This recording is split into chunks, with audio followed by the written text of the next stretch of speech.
یہ کہانی ہے ایک انسان کی جو سمندر میں پورے 133 دنوں تک اکیلا بھٹکتا رہا، نہ کھانے کو کچھ اور نہ ہی پینے کو کچھ۔ یہ ہے پون لیم کی کہانی، ایک ایسے مچھوارے کی جس نے دنیا کو یہ دکھایا کہ انسانی ہمت کیا کر سکتی ہے۔ یہ کہانی شروع ہوتی ہے سن 1943 سے۔ اس وقت ورلڈ وار 2 اپنی زور و شور پہ تھا۔ سمندر کے تقریباً سارے راستے غیر محفوظ تھے اور جرمن سب مرین کسی بھی شپ کو اپنا شکار بنا سکتے تھے۔ 3 برازیلین مچھواروں نے سمندر میں کچھ عجیب دیکھا۔ لگ بھگ 9 میل دور ایک چھوٹی سی لکڑی کی کشتی پر ایک کمزور اور بیمار بزرگ کو جو زندگی کی اپنی آخری لڑائی لڑ رہا تھا۔ اس کے ہاتھ میں ایک پرانی ٹی شرٹ تھی جس سے وہ انہیں اشارہ کر رہا تھا۔ وہ آدمی اور کوئی نہیں بلکہ پون لیم تھا، جس نے پچھلی 133 دنوں تک سمندر میں پیش آنے والے مشکلات کا سامنا کیا تھا کہ آخر پون لیم ان 133 دنوں تک ایسی خطرناک سمندر میں زندہ کیسے رہا۔ دوستو، پون لیم کی پیدائش 1918 کو چین کے ہائنان آئی لینڈ پر ہوا تھا۔ دوسری جنگ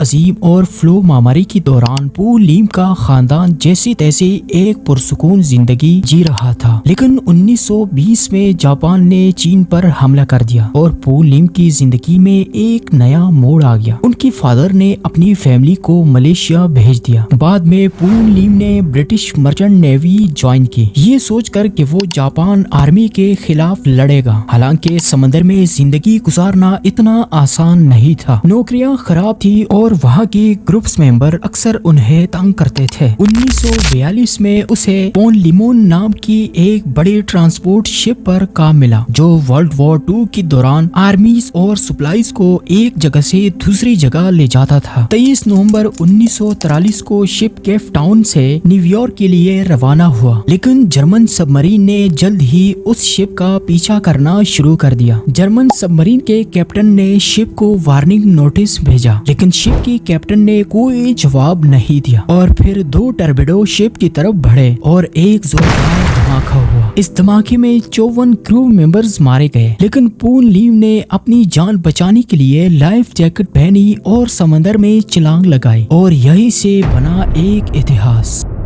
تیرتے تیرتے اس کی نظر ایک 8 بائی 8 فٹ کی ایک چھوٹی سی لکڑی کی رافٹ پر پڑی جو پوری طرح سے صحیح سلامت تھا۔ رات ہو چکی تھی اور دور دور تک کچھ بھی نظر نہیں آ رہا تھا۔ سب سے نزدیک سوکی زمین ساؤتھ کی طرف 250 میل دور تھی اور سمندر میں تیز ہواؤں کی وجہ سے رافٹ لگاتار ساؤتھ کے بجائے نارتھ یعنی برازیل کی طرف جا رہی تھی جو 500 میل کی دوری پر تھا۔ پون لیم نے رافٹ پر بیٹھ کر اپنا ٹائم گزارنا شروع کر دیا۔ بار بار دور دور تک دیکھتا رہا، لیکن نہ کوئی زمین نظر آ رہی تھی اور نہ ہی انسان۔ اس کے پاس ایک چھوٹی سی سروائیول کٹ تھی جس میں ایک فلیئر گن، 2 الیکٹرک کوکنگ پوٹس، ایک ٹوٹی ہوئی فلیش لائٹ، کچھ چاکلیٹ، ایک شوگر کیوب کا بیگ اور 11 لیٹر پانی کا گیلن تھا۔ لیم نے سوچا کہ جب شپ گم ہو گئی ہے تو مرچنٹ نیوی اس کو ڈھونڈنے کے لیے بڑا آپریشن چلائے گی، لیکن جلد ہی اسے یہ احساس ہوا کہ برٹش نیوی